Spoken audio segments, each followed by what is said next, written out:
అందరికీ నమస్కారం.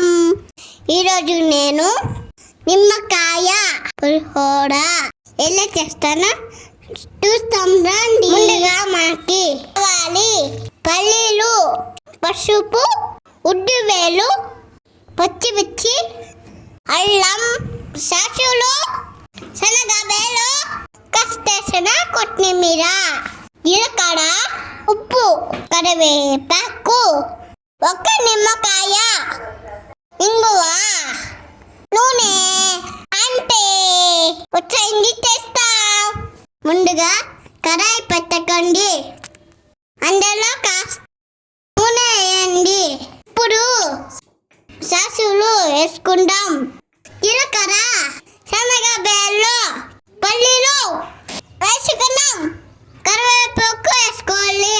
పచ్చిమిర్చి, అల్లం వేసి దంచుకుందాం.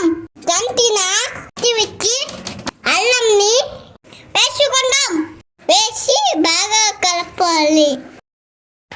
ఇప్పుడు రుచికి ఉప్పు వేసుకోండి.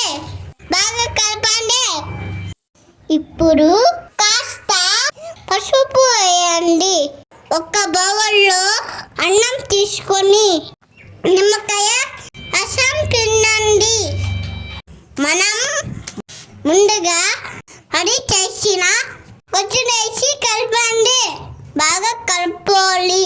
కాస్త కొత్తిమీర వేయండి.